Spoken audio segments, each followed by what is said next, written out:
Muito obrigado a todos pela presença, obrigada, doutora, por aceitar o convite, né? Passo a palavra, então, para a consultora técnica Amanda Perugini. Obrigada, uma boa noite. Boa noite a todos. É um prazer receber a todos aqui, dando continuidade ao nosso objetivo de levar a todos presentes nessa noite informações relevantes ao uso medicinal da cannabis. Hoje eu tenho o prazer de apresentar a nossa convidada ilustre, reconhecida como uma referência em tratamentos de cannabis medicinal na pediatria, doutora Camila Milagres. Falando um pouquinho do currículo da doutora Camila. A doutora Camila é graduada em Medicina na Universidade Federal de Minas Gerais e tem experiência na área de genética molecular, bioquímica e imunologia. A doutora Camila realizou especialização em pediatria especial pela American Academy of Pediatric Special Needs, com um especial interesse em imunorregulação e neuroquímica e neuroinflamação, especialmente aplicada aos transtornos neuropsiquiátricos da infância e adolescência. Eu tenho certeza que hoje teremos uma aula muito proveitosa, que vai ajudar todos nós a compreender de forma prática os benefícios do uso da cannabis nas patologias voltadas às crianças e adolescentes. Doutora, boa noite, é um prazer, muito obrigada por ter aceito o nosso convite. Eu deixo a palavra com você agora, e caso necessário, a gente vai estar disponível no chat. Boa noite, gente, vocês estão me ouvindo, né? Eu estou em Belém hoje, e eu tive um pequeno problema de internet, porque a internet do hotel não funcionou, precisei rotear a minha, mas está tudo certo, já está tudo resolvido. Eu disse esse pequeno atraso para começar. Deixa eu compartilhar minha tela.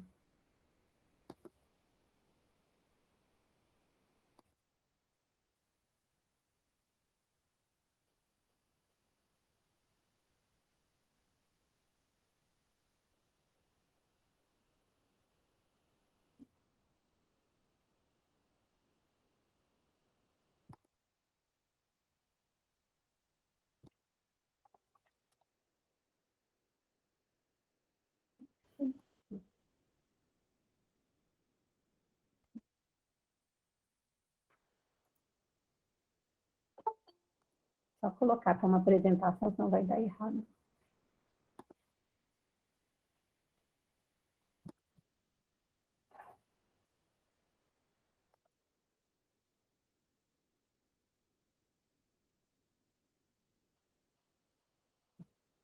É porque eu não estou no meu computador. Aí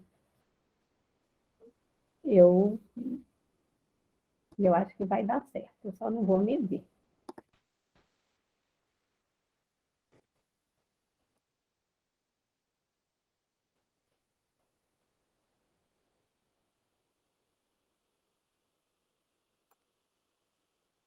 Tá dando para ver? Ainda não, doutora. Não? Agora sim. Agora sim. Deu? Então tá, porque eu só não sim. vou me ver, mas eu estou vendo a minha apresentação, então tá tudo certo. Perfeito. Pronto. Vou ver aqui se eu consigo resolver isso. Então, eu vou falar um pouquinho da minha experiência com produtos à base de cannabis, e eu fiz uma revisão da literatura para gente, da segurança, de como usar, de como prescrever. Eu vi que tem pessoas aí, eu vi carinhas conhecidas, vi que tem pacientes, vi que tem médicos.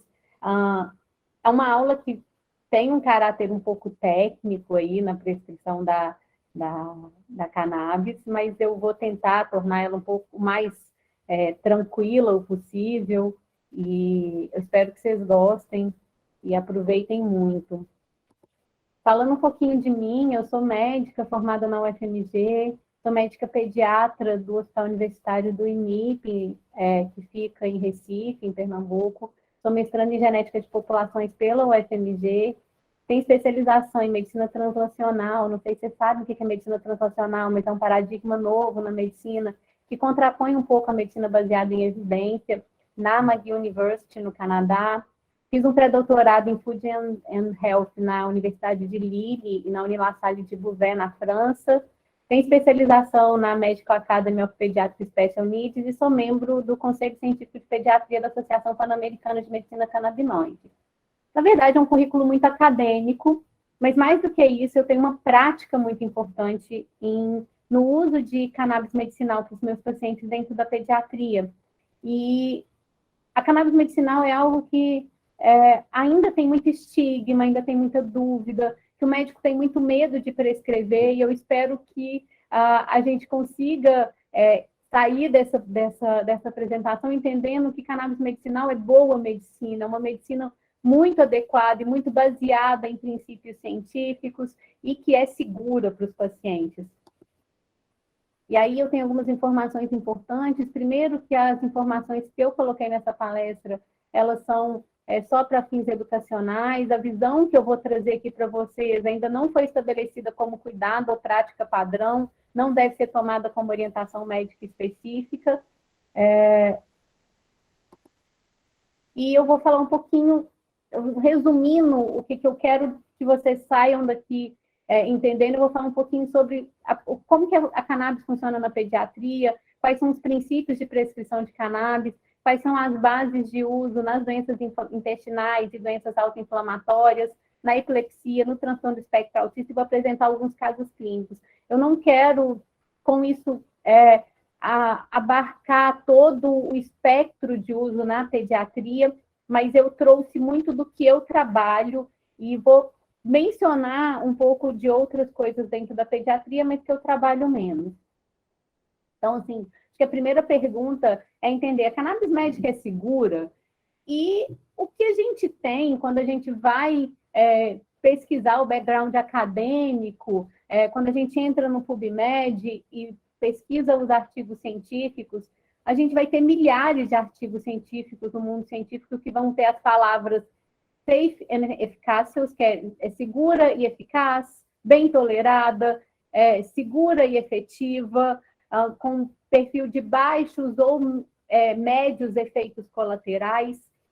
E, apesar disso tudo, ainda tem uma gama de médicos que têm medo de prescrição da cannabis medicinal. Mas, como eu disse anteriormente, eu volto a dizer, eu tenho muitos pacientes, eu tenho um banco de dados de mais de 1.000 pacientes que já utilizaram cannabis medicinal, e o que eu tenho para dizer da minha prática clínica e também desses artigos é exatamente isso. Ela é eficaz, ela é segura, ela é bem tolerada, ela é efetiva e ela tem baixo ou médio perfil de efeitos colaterais. Só que a gente precisa seguir alguns princípios para manter essa prescrição de cannabis segura.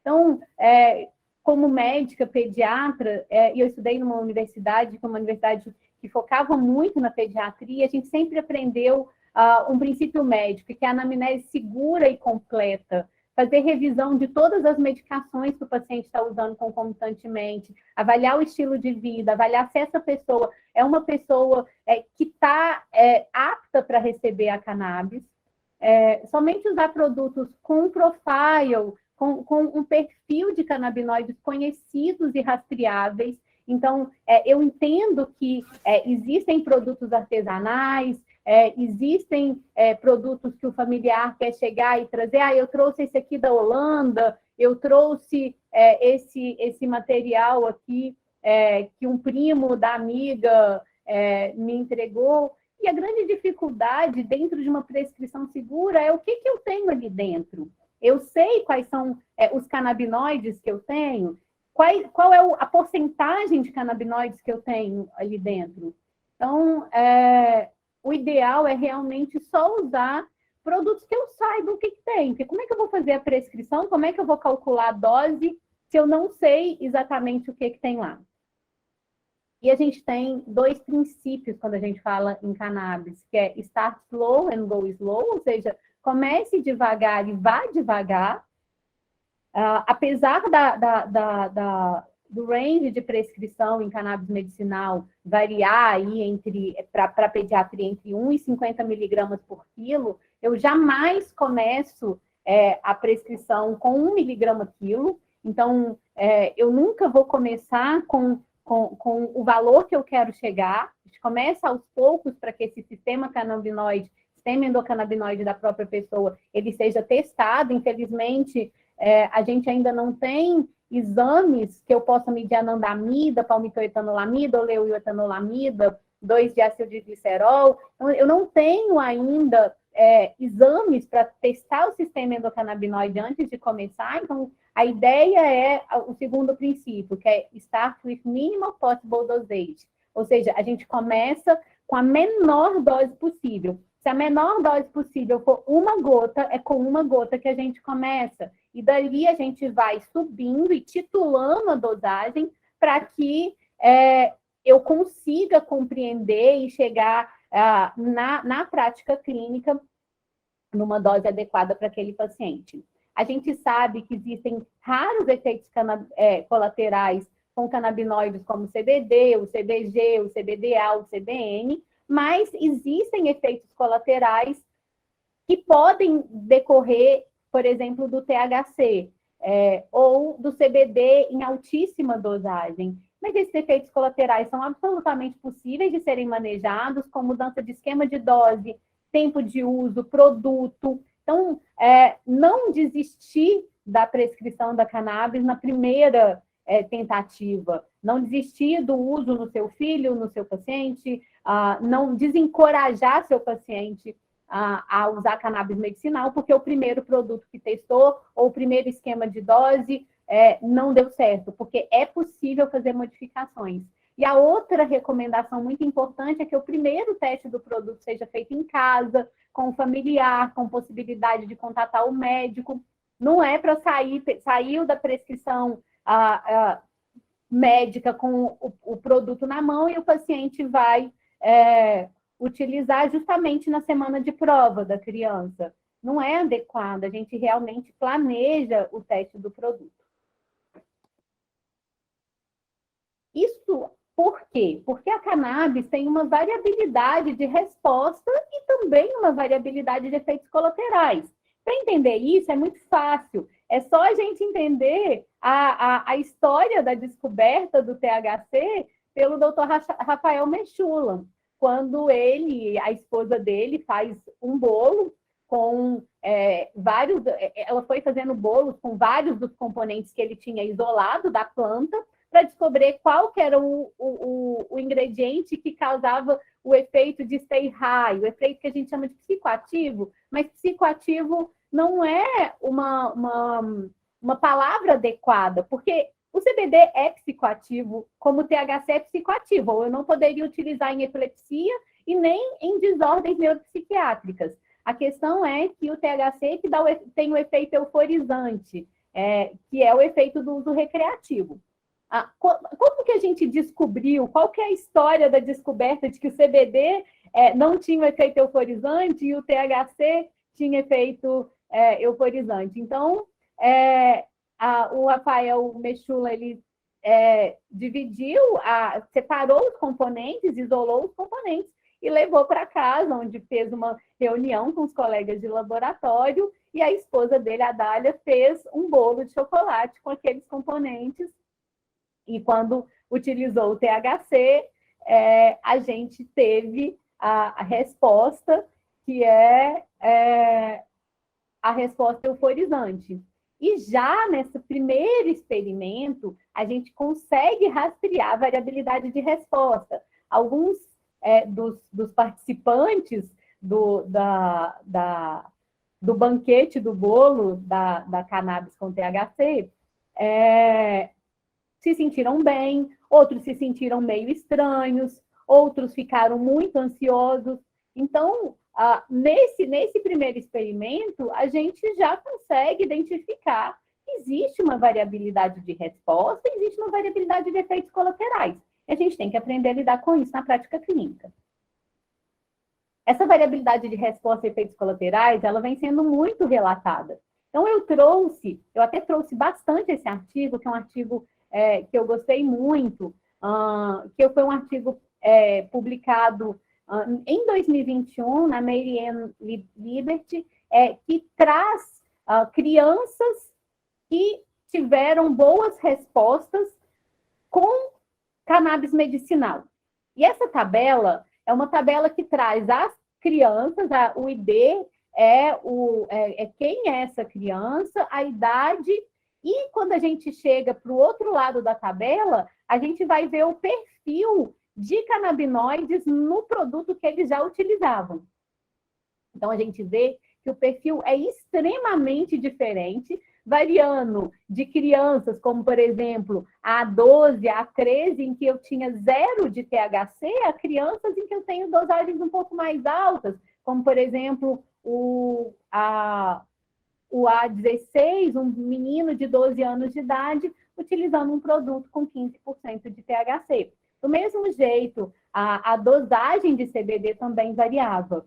Então, para que a pessoa tenha um bom efeito colateral, eu tenho que ter um perfil individualizado de canabinoides. E eu posso fazer um jogo de mudar o produto, eu posso tentar mudar o esquema de dosagem, para que eu tenha e eu adquira a melhor resposta dentro do tratamento.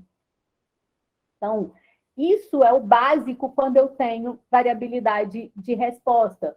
Trato o paciente, não o diagnóstico. É muito fácil de entender quando a gente pensa no conceito de transtorno do espectro autista.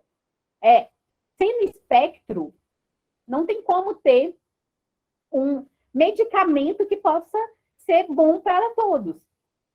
Porque a gente não está... Quando a gente pensa em cannabis medicinal, quando a gente pensa em transtorno do espectro autista, a gente está pensando que não existe aquela diretriz, um diagnóstico igual a um medicamento. Um transtorno do espectro autista não é igual a um medicamento, do mesmo jeito que quando eu estou pensando em entrar com cannabis medicinal, não é o diagnóstico que vai me falar qual que é o melhor produto, mas a história clínica do paciente, como que ele responde, como é que ele se dá bem ou não com determinado produto. E aí a gente vem com algumas dúvidas. Qual tipo de cannabis eu uso? Será que é melhor eu usar canabinoide sintético ou é melhor eu usar extrato de cannabis? E já está muito claro na literatura como que o extrato de cannabis ele tem um efeito muito menor de efeitos colaterais graves do que os canabinoides sintéticos. Esse artigo, publicado em 2017, é um artigo extremamente importante para a prescrição de cannabis, onde o Ford ele relata alguns efeitos observados com um produto de canabinoide sintético e efeitos colaterais relacionados à própria marihuana, mesmo com THC. E o que a gente percebe é que canabinoides sintéticos têm efeitos muito mais comuns do que a própria cannabis com THC.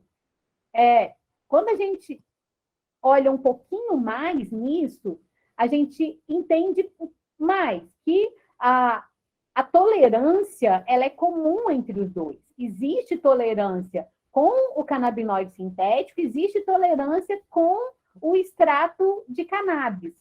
Mas o risco de vida é muito diferente entre o canabinoide sintético e o extrato de cannabis. Quando a gente olha nessa outra tabela, e a gente olha embaixo, com mortes entre 2011 e 2014, com canabinoides sintéticos, a gente tem mais de 20 mortes reportadas, enquanto com a cannabis medicinal vinda do extrato de cannabis, nenhuma morte foi descrita, bem como a dependência rara. Por que não existe morte com cannabis, com extrato de cannabis? Porque ela não consegue ter nenhum efeito sedativo suficiente e nem nenhum efeito que vá pegar parte respiratória. Então, você não consegue ter morte por causa do uso de cannabis, mesmo no recreativo.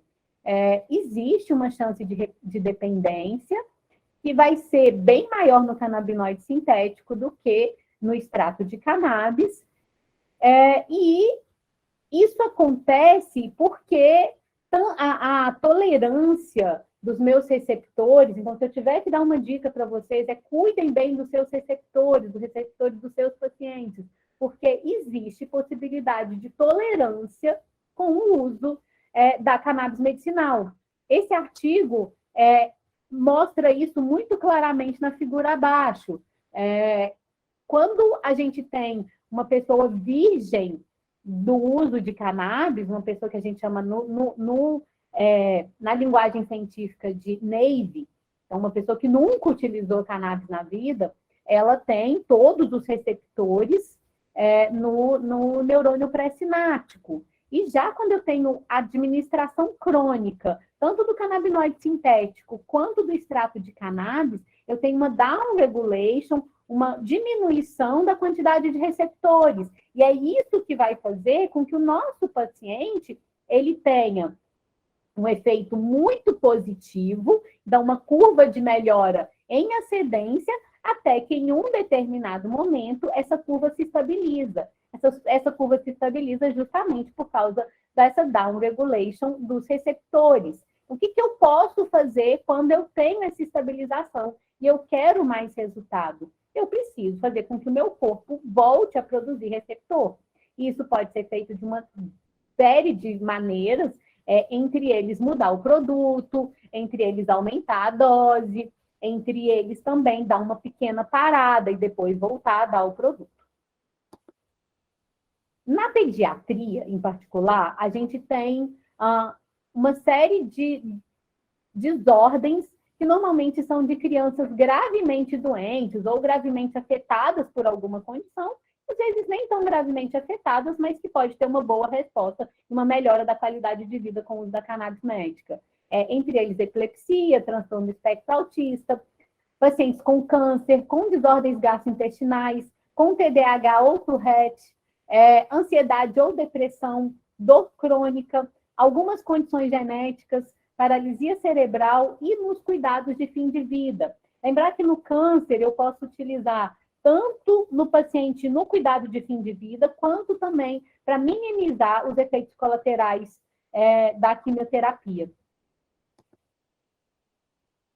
E eu vim trazer um pouco para vocês, quando vocês ouviram a minha apresentação, devem ter entendido ali que eu estudo imunoquímica, imunorregulação. A minha área acadêmica está muito interrelacionada ao sistema imunológico e a como que esse sistema imunológico ele traz respostas boas, mas também respostas negativas para o meu corpo. Isso acontece porque a gente tem um conceito que chama inflamossoma. E o que é esse inflamossoma? Elas são plataformas compostas por diversas proteínas que vão se formar no citoplasma das nossas células em resposta a infecções, mas também em resposta ao estresse celular. Depois do contato com a estrutura dos patógenos ou de sinais de estresse celular, que pode estar alteração em organela, desequilíbrio iônico, as proteínas que iniciam o inflamossoma, elas mudam a sua conformação. Quando muda essa conformação, essa proteína, ela recruta uma enzima, que é a caspase 1. A caspase 1, ela vai ser necessária para maturar e secretar algumas citocinas inflamatórias, que são a interleucina 1-beta e a interleucina 18. Essas citocinas, elas ativam e recrutam as células de defesa contra patógenos. Depois que ela ativa e recruta as células de defesa contra patógenos, ela também cliva uma outra proteína, que é a gasdermina D. Quando a gasdermina D é clivada, cortada, ela entra na membrana e ela forma um poro na membrana e programa a célula para a morte. Essa morte é uma morte que chama piroptose. E essa piroptose, ela é muito diferente da apoptose, que é a nossa morte programada das nossas células. Então, ela é uma morte para que eu mate o patógeno que está dentro da célula. O problema é quando isso acontece não por causa de patógenos, mas por causa de sinais de estresse celular. A piroptose, ela consegue controlar esses patógenos. Por quê? Porque a célula onde que o patógeno está, o nicho onde o patógeno está, ela vai morrer. Então, esse patógeno vai ficar preso ali naquele pedaço da membrana que chama PIT, que é um poro. e vai ser exposto para ser controlado pelas células imunológicas. Então, além de tudo, quando acontece esse processo da piroptose e que forma o poro, eu exponho esse patógeno para o meu sistema imunológico, fazendo com que esse sistema imunológico ele tenha mais ainda células do sistema imunológico sendo ativadas, e isso vai criar uma cascata inflamatória. Quando essa ativação é exacerbada, isso pode estar relacionado a diversas patologias, como autoimunidade, doenças neurodegenerativas, distúrbios metabólicos, transtornos neuropsiquiátricos e no câncer. Não é coincidência que exatamente essas patologias podem ser tratadas com cannabis, porque a cannabis tem uma atuação no sistema imunológico, reduzindo a ativação desses inflamossomas. Esses inflamossomas, eles são muito úteis para o nosso corpo se existir um patógeno. Mas quando eu tenho uma inflamação crônica de baixo grau, que a gente chama de low grade inflammation, que é um processo crônico, insidioso, que vai correndo aí, solto pelo corpo, sem causar nenhum sintoma, até as coisas ficarem muito sérias, o que vai acontecer é que meu corpo vai montar e não vai conseguir desmontar essa cascata proteica, que é o inflamossoma. Então, isso vai virar como se fosse um trem desgovernado, que vai ser abastecido por todas essas citocinas inflamatórias, que estão sendo continuamente jogadas na corrente sanguínea por causa da piroptose, por causa do poro, e isso vai ativar uma cascata sem fim do inflamossoma, que faz uma retroalimentação da piroptose de várias células, e essa inflamação crônica de baixo grau vai causar uma série de adoecimentos para o corpo. Quando a gente tem uma inflamação aguda, algo que aconteceu agora, eu posso ter dor, eu posso ter uma infecção, eu posso ter um trauma, mas quando eu tenho um inflamossoma retroalimentando a piroptose de várias células, o que eu vou causar é o que a gente chama de inflamação crônica, que muitas vezes não tem um sintoma inflamatório muito proeminente, mas que vai estar dentro da origem das desordens cardiovasculares, da artrite reumatoide, das desordens autoimunes, de inúmeras doenças neurológicas e do câncer. A gente usa, na senescência, no idoso, um conceito que é o conceito de inflammaging, em que infla, o primeiro, é de inflamossoma, e aging é de idade. A princípio, a gente acreditava que o inflammaging, ele acontecia só no idoso. Então, no idoso, depois de uma série de processos celulares que começam a não acontecer, e com o estilo de vida não saudável, eu começo a ter inflamossomas acontecendo o tempo inteiro e piorando o envelhecimento celular. Mas o que a gente tem visto na literatura recentemente é que esse inflammaging, ele não começa a acontecer na senescência, mas ele começa a acontecer na infância. Mais do que isso, ele às vezes começa a acontecer no período gestacional, através de processos que são genéticos, epigenéticos e metabólicos. Então, a inflamação e o inflamossoma que eu começo a gerar na minha criança, ela vai repercutir lá na frente, na senescência, na idade adulta e no idoso, levando quem tem um inflamossoma desde criança a ter um envelhecimento celular pior e também um maior risco de doenças relacionadas ao processo de senescência.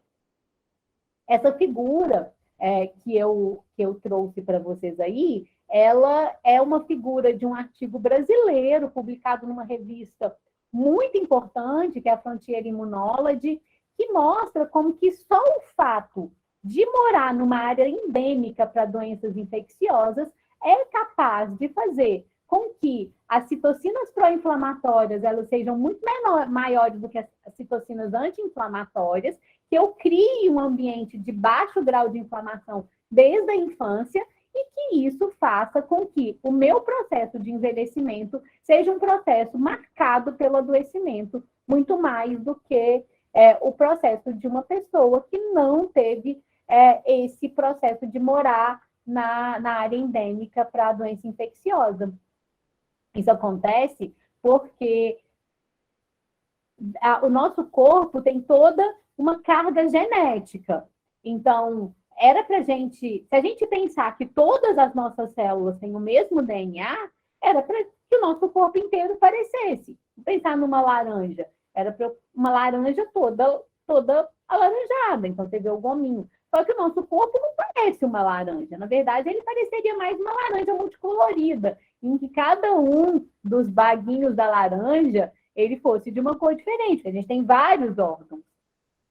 E o que faz com que meu DNA seja o mesmo e meu fígado processe determinadas citocinas e o meu cérebro processe determinados fatores neurotrópicos é que o gene que é lido no fígado é diferente do gene que tem que ser lido pelo cérebro. Então, para que isso aconteça, eu tenho que ter processo que chama epigenética, que é um processo que é feito depois do DNA, em que eu ligo ou desligo a leitura do gene. E aí, ligar e desligar o gene é feito através de uma série de processos bioquímicos, entre eles a acetilação, a metilação e a butinação, sendo que a metilação das ilhas CPGs talvez seja o principal processo epigenético, e a metilação dessas ilhas CPGs está extremamente interrelacionada ao transtorno do espectro autista, à epilepsia, à paralisia cerebral e até alguns cânceres. A epigenética pode ser feita a favor do corpo, levando essa criança a ter um bom desenvolvimento e um crescimento, ausência de doenças e desordens crônicas e um envelhecimento menos inflamatório. Isso através do estilo de vida. Mas se o estilo de vida dessa criança é um estilo de vida ruim e ela está sujeita a inflamossomas, a epigenética vai ser feita para o lado ruim. Então, vai ter alteração de ganho de peso e de desenvolvimento, doenças crônicas e autoimunes e uma tendência ao envelhecimento inflamatório, que é o inflamation. Por que eu estou falando de inflamossoma? E eu já dei aí uma palhinha de mostrar que o inflamossoma está relacionado justamente a desordens que a gente pode usar cannabis medicinal. Mas na pediatria, o inflamossoma está relacionado, por exemplo, às doenças autoinflamatórias, como a FAPA, a febre familiar do Mediterrâneo, ou a CAPS, a doenças autoimunes, principalmente a artrite reumatoide juvenil, lúpus sistêmico e doença de Kawasaki, a doenças inflamatórias intestinais, a desordens neuropsiquiátricas, a encefalopatia neonatal, a autismo e a epilepsia, principalmente uma epilepsia, que é a epilepsia de Rasmussen, mas também as outras epilepsias.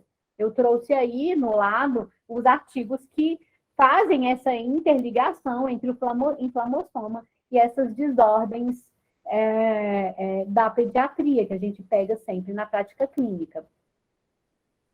E o inflamossoma, ele pode ser causado não apenas pelo patógeno, mas ele pode ser causado pela disbiose, por alterações no nosso eixo intestinal. Eu trouxe um videozinho para vocês, que é extremamente interessante do conceito de disbiose, né? Então,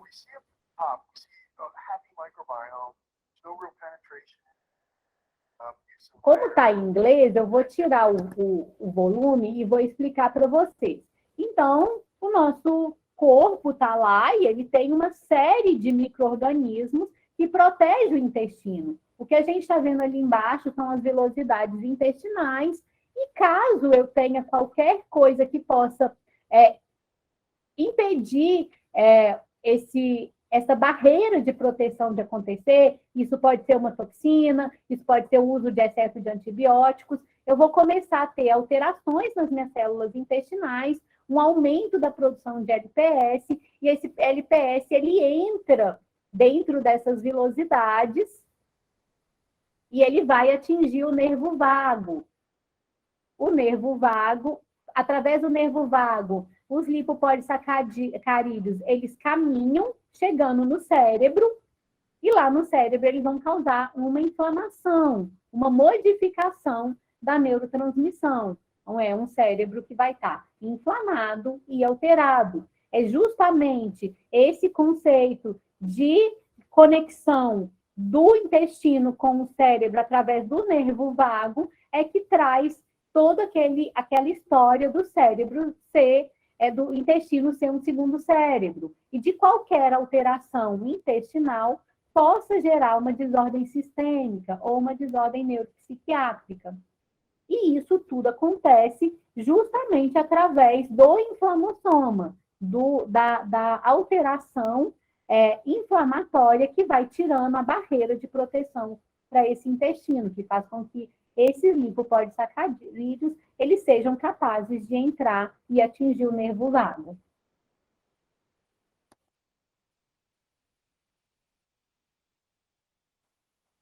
E aí, coincidência ou não, a gente sabe que, historicamente, muitos remédios fitoterápicos à base de plantas, mas também à base de cannabis, foram e são usados para tratar distúrbios gastrointestinais e para diminuir a inflamação do intestino. E é por isso que, se eu tratar o intestino utilizando cannabis, eu posso ter uma alteração positiva também numa desordem neuropsiquiátrica, também numa doença autoinflamatória, também numa questão autoimune. A cannabis ela foi introduzida na medicina ocidental no século XIX, e ela foi usada por uma variedade de distúrbios gastrointestinais, que incluíam desde dismotilidade, vômitos, dor abdominal, patologias como síndrome do intestino irritável, dispepsia funcional, infecções entéricas e, principalmente, condições inflamatórias, incluindo a doença inflamatória intestinal e até o câncer. Durante muito tempo, a cannabis foi renegada como má medicina ou como não medicina, mas hoje a gente sabe que a cannabis é uma boa medicina. E considerando o intestino em particular, a gente sabe que o intestino ele tem sistema endocannabinoide, que tem receptores CB1 e CB2 no sistema nervoso entérico, que vai estar conectado com o nervo vago. E é por isso que a cannabis tem efeitos colaterais gastrointestinais, mas também tem efeitos benéficos intestinais. Quando a gente tem uma redução do tônus canabinoide no intestino, a gente vai ter vômito, gastroparesia, diarreia, posso ter constipação, posso ter ido, mas normalmente mais para baixo. Então, o que eu faço quando eu estou dando cannabis medicinal para doença inflamatória intestinal é aumentar o tônus do sistema canabinoide, levando a esse sistema a diminuir o vômito, diminuir o refluxo, aumentar a motilidade, diminuir a inflamação, diminuir a diarreia e, principalmente, diminuir a dor visceral. A gente tem uma série de doenças que têm incômodos gastrointestinais por causa de dor visceral. Então, por exemplo, a doença inflamatória intestinal, a retocolite ulcerativa, a doença de Crohn. Então, esse artigo, que é esse artigo que vem a elucidar esses efeitos no sistema endocannabinoide, do aumento do tônus do sistema canabinoide, ele abre uma porta gigantesca para que a gente estude a cannabis como uma possível alternativa para uso nas doenças inflamatórias intestinais, e nisso também para as doenças neuropsiquiátricas que são decorrentes de uma doença inflamatória intestinal ou que estejam sendo prejudicadas por uma doença inflamatória intestinal.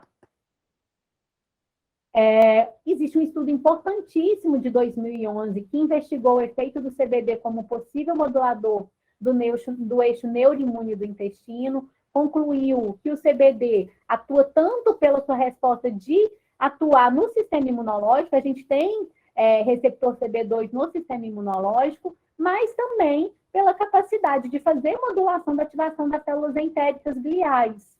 Esse estudo demonstrou que o tratamento com CBD leva a uma proteção dos danos intestinais, reduzindo a atividade da caspase e reduzindo a inflamação intestinal.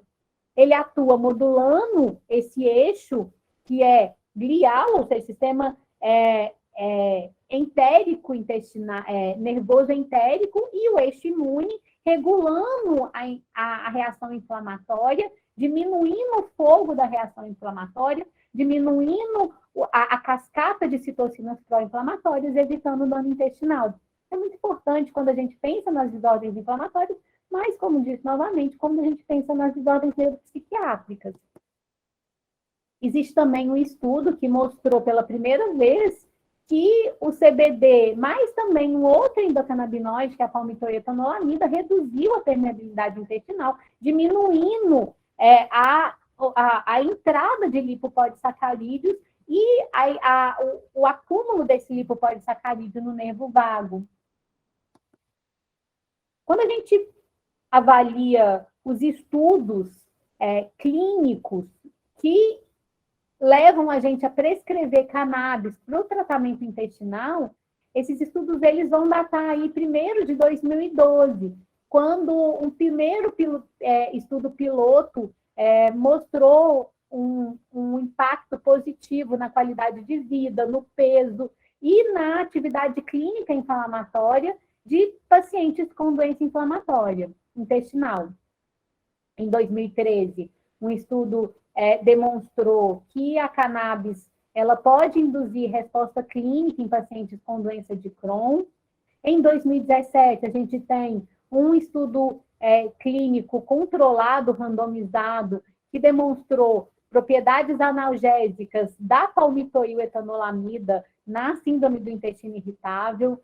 A palmitoiletanolamida é um endocannabinoide. Em 2018, a gente tem um excelente estudo que é randomizado, duplo cego, placebo controlado, com grupo paralelo, utilizando extrato de cannabis no tratamento da colite ulcerativa. Em 2021, a gente tem um estudo em que a gente demonstrou que usar óleo rico em CBD pode induzir uma resposta clínica, mas não uma resposta endoscópica nos pacientes com doença de Crohn. Eles melhoram muito da dor e dos sangramentos. Saindo da parte de doença inflamatória, entrando na parte de desordens crônicas, porque se a gente for pensar, da onde que vem a autoinflamação da autoimunidade, da onde vem a autoinflamação do PFAPA, da febre familiar do Mediterrâneo, e muitas vezes ela vem do próprio intestino. Em 1997, um estudo demonstrou melhora da dor nas pessoas com febre familiar do Mediterrâneo. Em 2015, um outro estudo mostrou um efeito positivo da palmitoietanolamida, um endocannabinoide, na linguagem expressiva, na cognição e no comportamento no autismo. Isso foi reportado em 2 casos. Em 2015, a gente conseguiu fazer uma associação entre um receptor canabinoide e a artrite idiopática juvenil, mostrando que a cannabis também, o sistema endocannabinoide, também tem um impacto nessas questões relacionadas à reumatologia na pediatria. Em 2018, um estudo demonstrou que a palmitoiletanolamida é uma terapia que pode ser utilizada no autismo.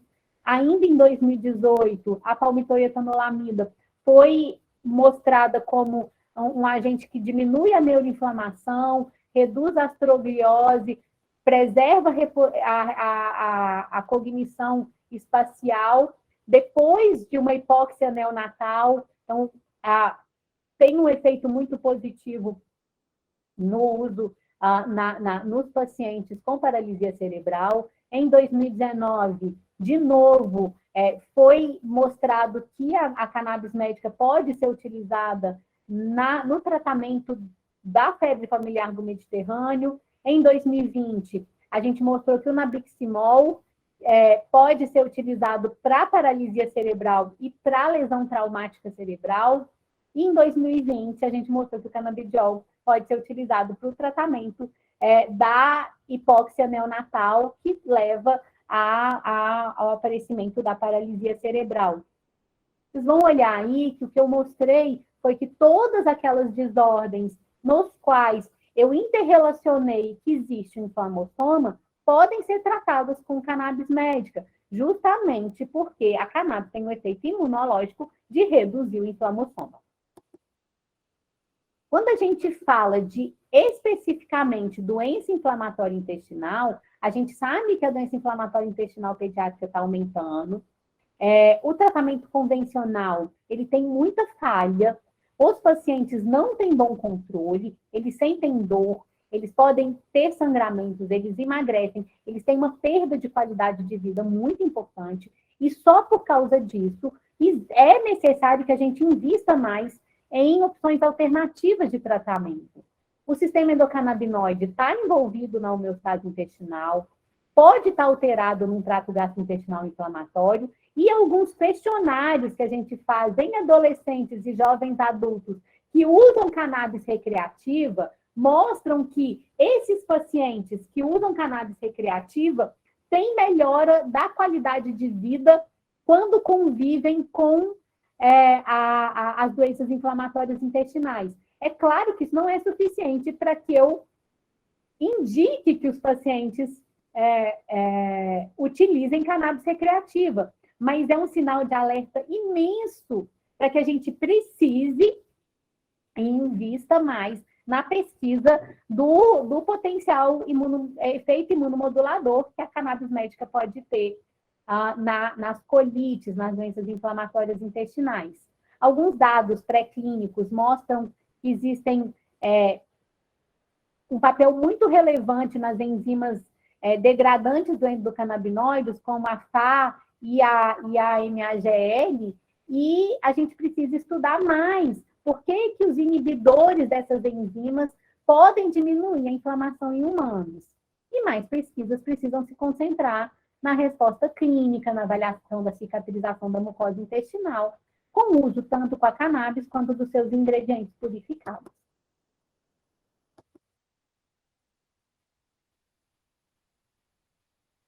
Então,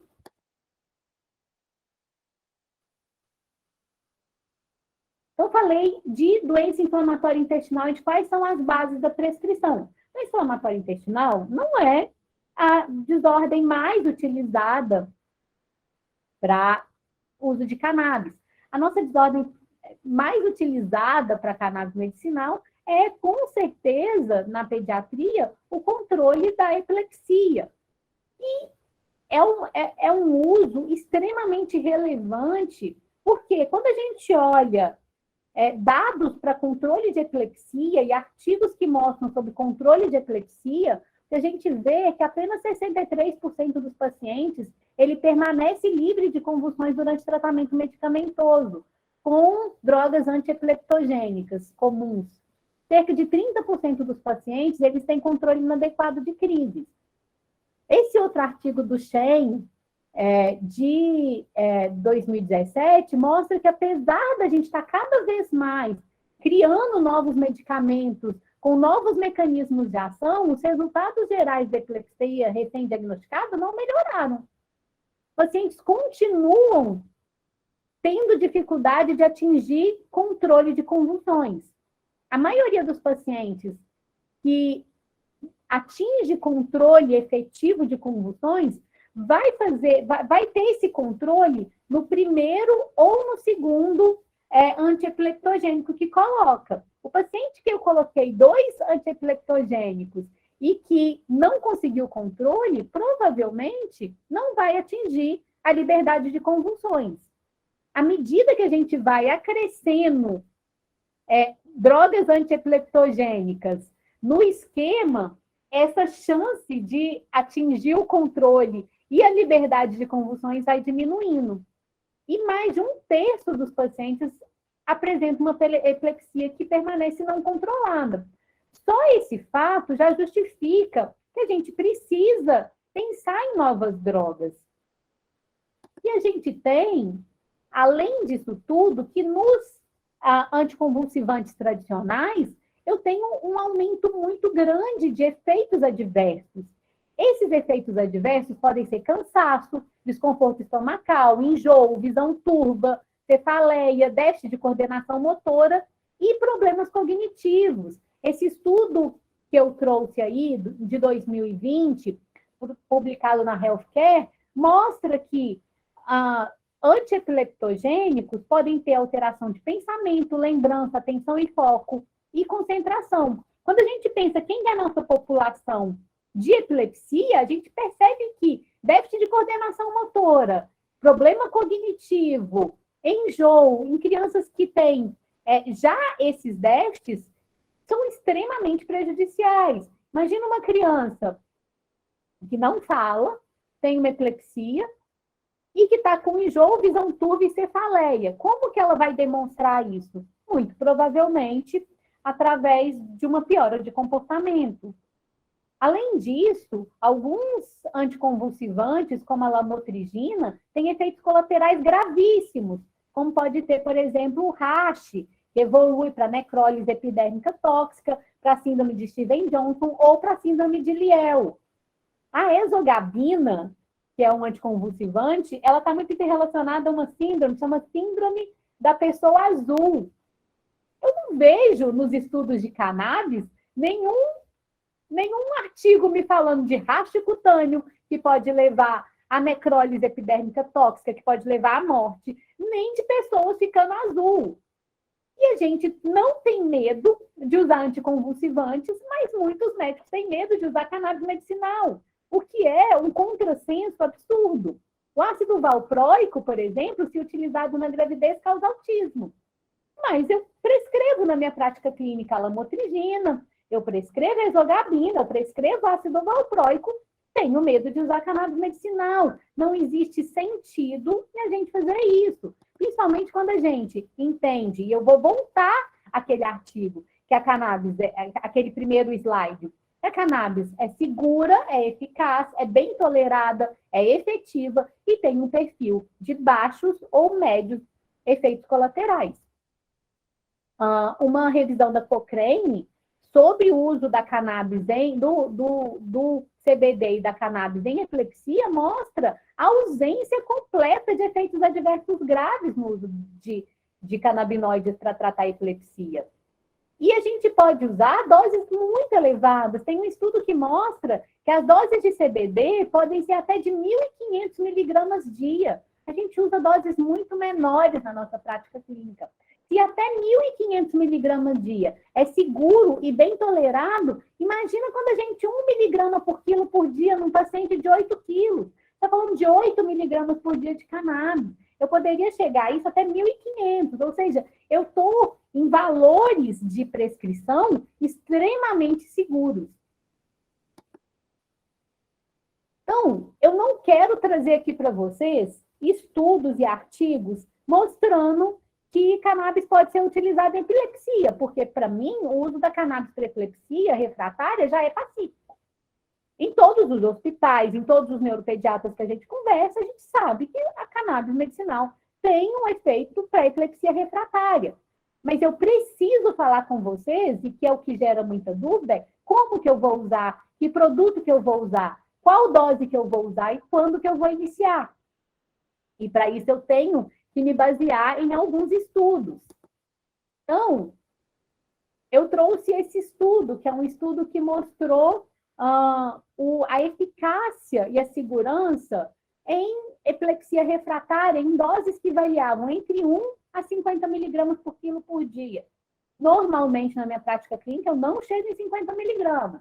Normalmente, eu chego só até 25 miligramas quilo dia. Esse estudo foi uma investigação de 2 anos, num estudo open label. A frequência das convulsões e a severidade das crises diminuiu nos pacientes, se sustentou por até 2 anos. Foi notada uma menor redução da severidade das crises em adultos comparados às crianças. Os eventos adversos, eles diminuíram entre a linha de base e foram estáveis por 2 anos. E ele conclui que o CBD é aparentemente eficaz e se mantém fazendo efeito por um tempo prolongado de 2 anos no tratamento da epilepsia refratária. Mas mais importante do que todas essas conclusões, que só me falam que eu devo utilizar cannabis na epilepsia refratária, é a tabela que eu coloquei embaixo. Não é uma tabela que está no artigo, mas eu tentei fazer ela para tornar isso mais claro para vocês.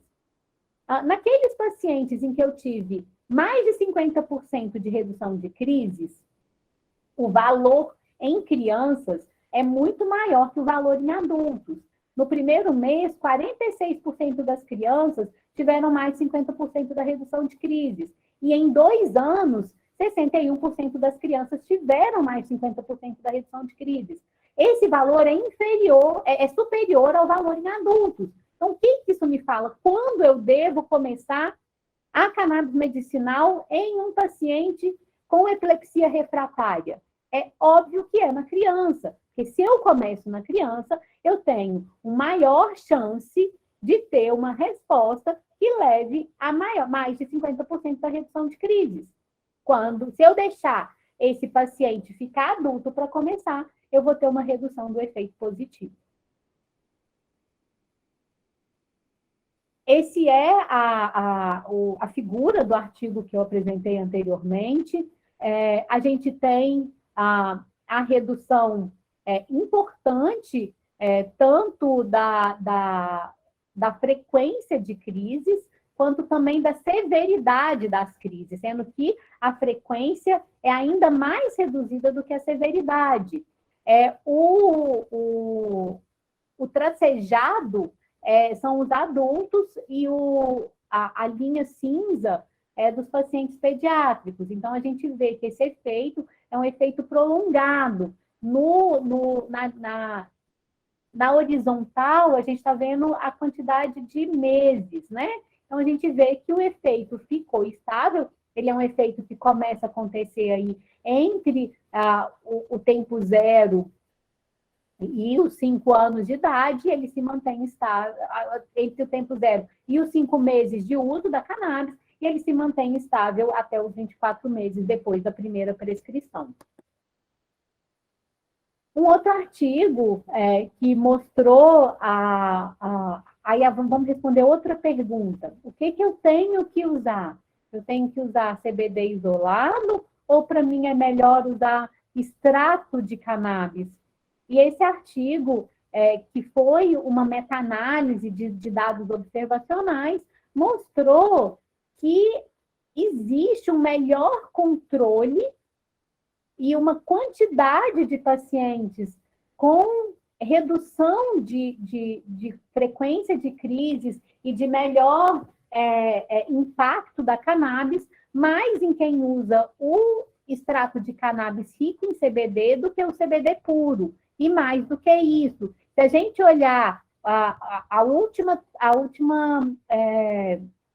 parte da tabela, a gente vai entender que a dose no CBD puro é uma dose muito maior. Então, vamos ver os primeiros pacientes ali de 22 miligramas quilo, 24 miligramas quilo, 37 miligramas quilo, para conseguir efeitos menores do que usar 7 miligramas, 4,3 miligramas, 3,2 miligramas por quilo de extrato de CBD rico.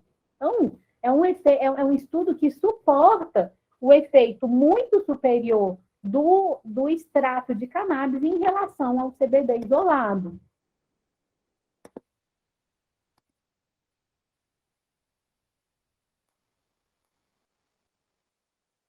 Esse estudo é um estudo do Fabrício Pamplona, eu acredito que algumas pessoas aqui conheçam ele, e ele mostra mais do que isso, mais do que um efeito mais positivo com o uso do extrato de cannabis, eu também tenho um risco muito menor de ter efeitos colaterais médios ou sérios.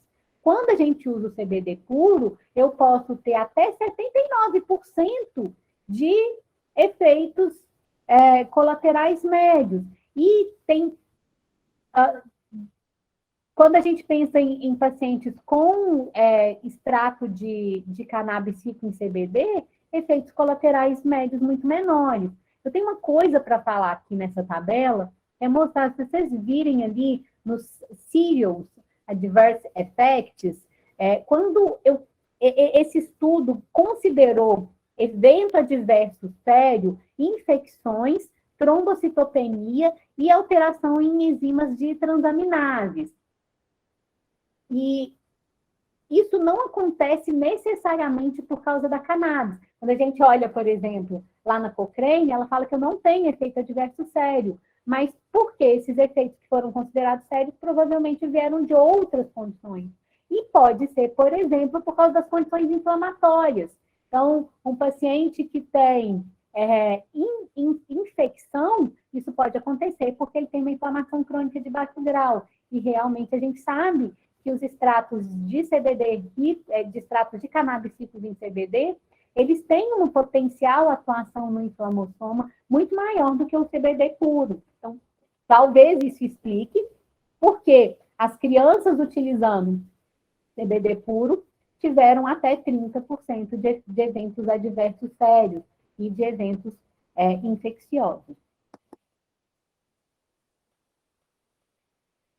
Esse estudo teve um total de 670 pacientes, vindos de 11 referências. A dose de CBD variou entre 1 e 50 miligramas quilo dia.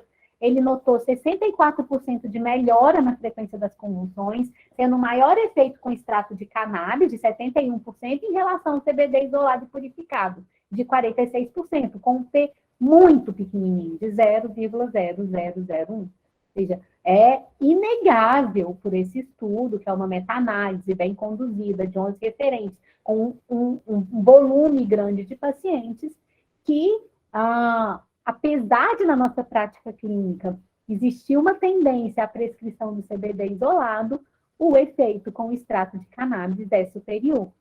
Além disso, os pacientes com extrato de CBD vão usar uma menor dose, em torno de 6 miligramas quilo dia, enquanto os pacientes com CBD isolado vão usar uma média de 25 miligramas quilo dia. Em termos financeiros, isso faz muita diferença, porque 25 miligramas quilo dia de CBD tem um valor muito elevado, muito mais elevado do que 6 miligramas quilo dia de extrato de cannabis. Os eventos adversos leves com extrato de cannabis foi de 33%, no isolado foi 76%, um P relevante, e os eventos adversos severos com o extrato de cannabis de 7% contra 26% no isolado.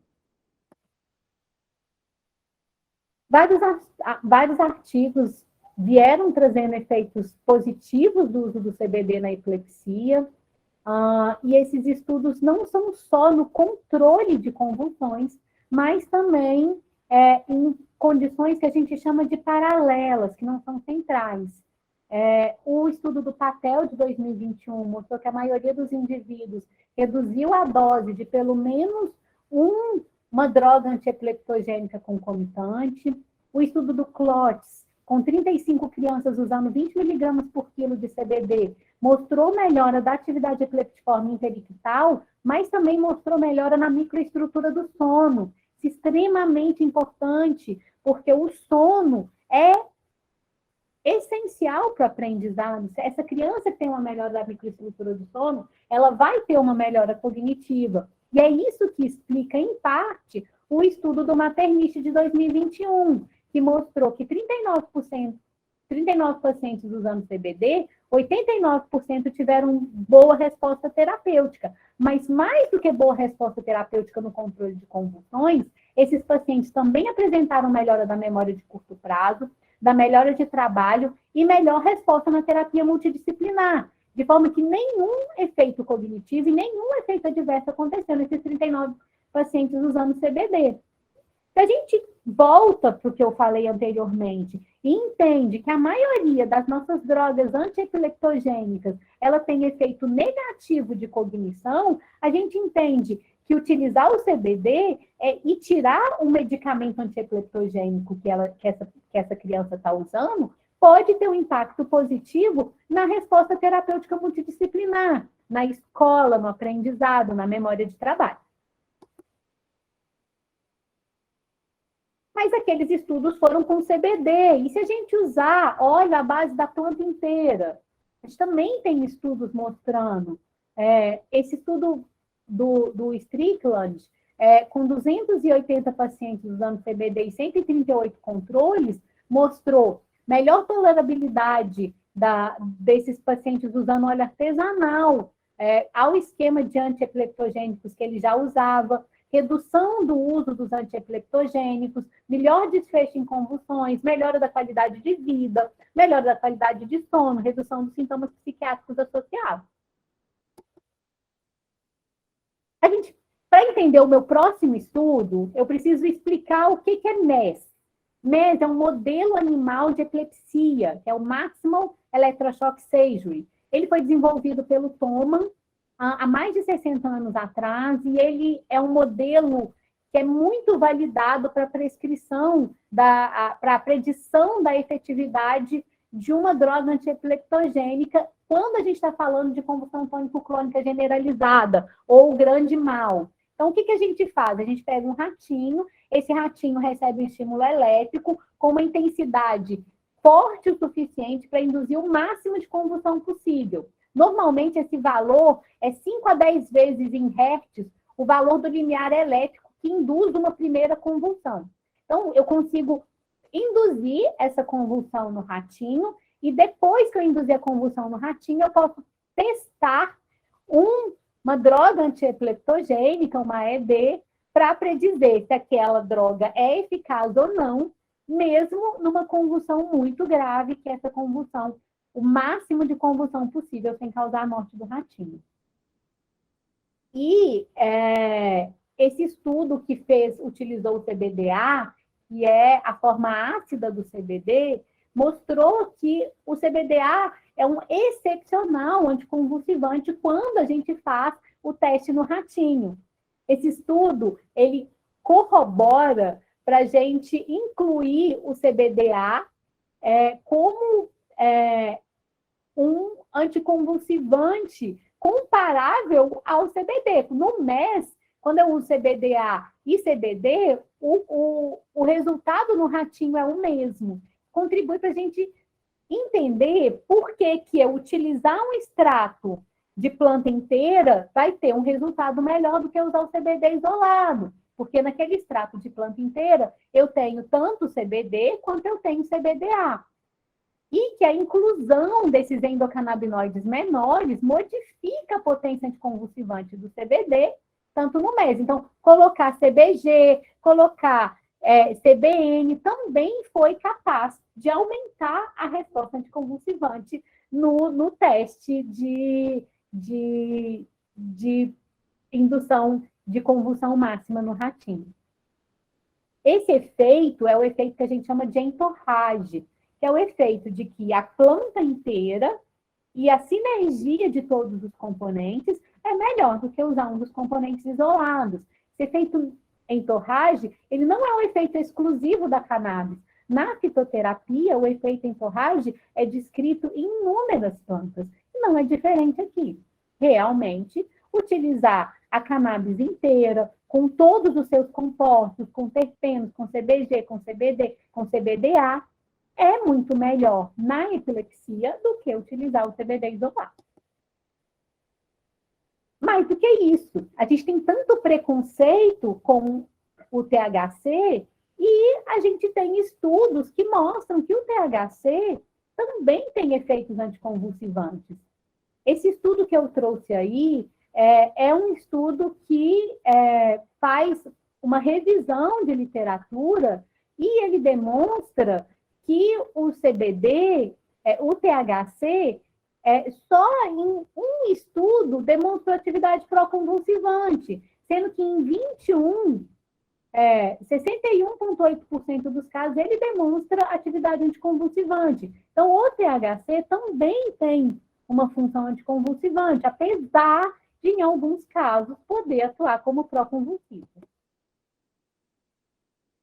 Isso pode ser demonstrado clinicamente quando a gente tem estudos com pessoas adultas que usam cannabis recreativa e são monitorizadas para epilepsia. Esse estudo do Massou é um estudo observacional com 292 pacientes, sendo 190 deles com epilepsia. Todos esses pacientes utilizando cannabis recreativa, sendo que dessas cannabis recreativas, 36% eram cannabis com THC dominantes. A maioria inalada em doses muito superiores à que a gente usa na prática médica, de 1 grama dia. E mesmo com o uso do THC, 84% dos pacientes com epilepsia reportaram melhora na frequência e na intensidade das convulsões, mostrando que a gente não tem que ter medo de prescrever THC em paciente que convulsiona.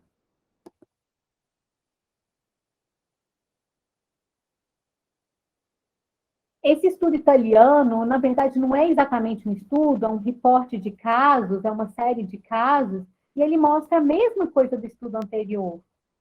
Um paciente de 21 anos com uma encefalopatia crônica não progressiva, que com o uso do THC diminuiu de 20 episódios por mês para 7 episódios por mês.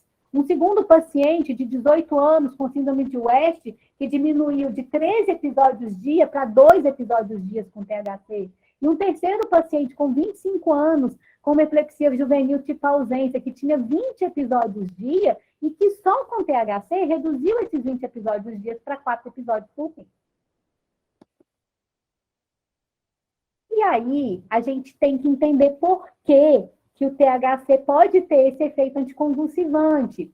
E tem um grupo que é liderado por esse cara aí, que é o Giovanni Marsicano, é um grupo de uma universidade muito próxima que eu estudei, em Lille, que é a Universidade de Bordeaux, no Neurocenter Magendie, e que ele estuda efeitos do sistema endocannabinoide. E ele demonstrou que o controle mediado por endocannabinoides na neurotransmissão glutamatérgica no hipocampo está interrelacionado à atividade neuronal excitatória excessiva, que pode causar epilepsia. E é justamente nesse link que está o efeito anticonvulsivante do THC.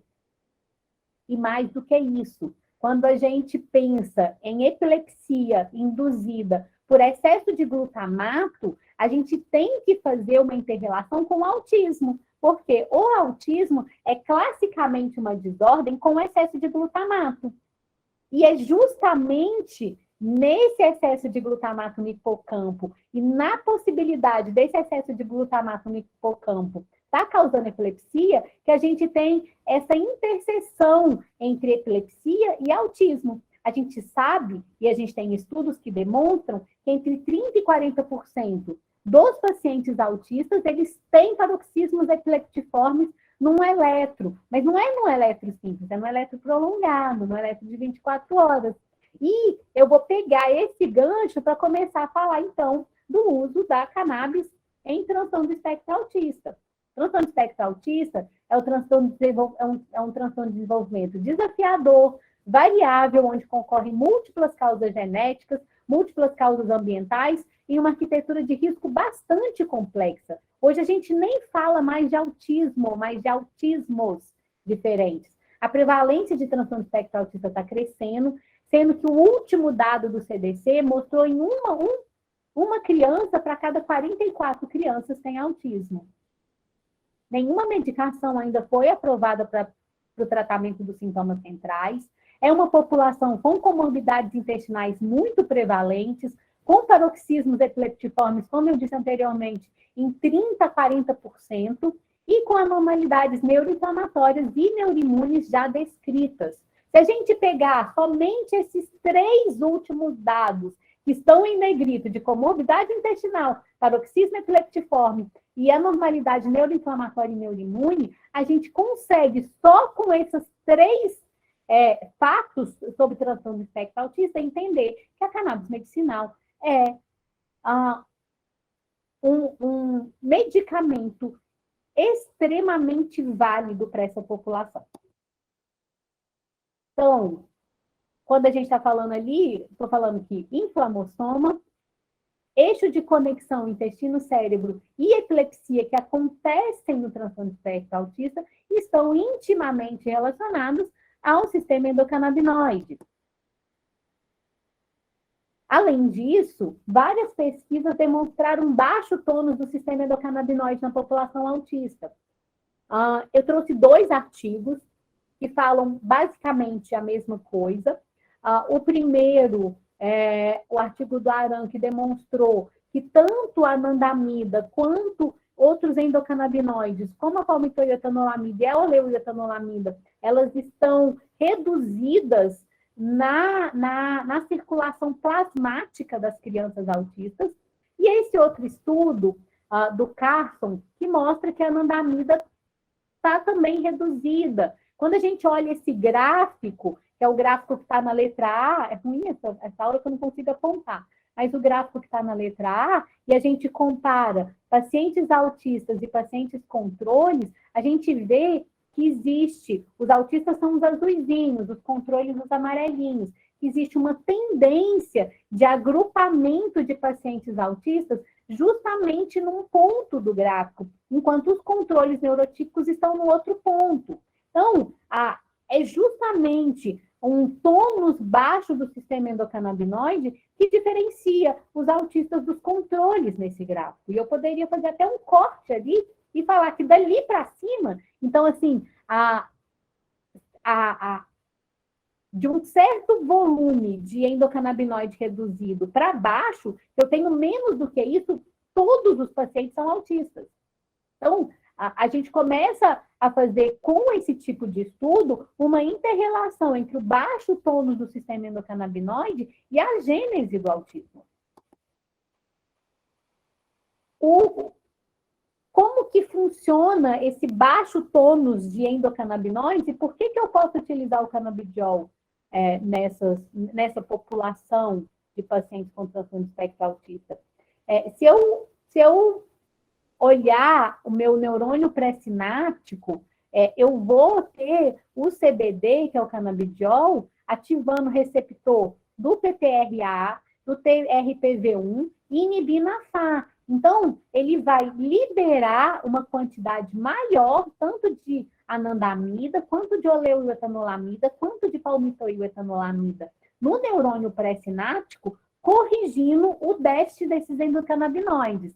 Além disso, eu preciso também usar um pouquinho de THC no paciente com transtorno de espectro autista, porque o principal problema nessa população é um excesso de neurotransmissor na fenda sináptica, principalmente glutamato.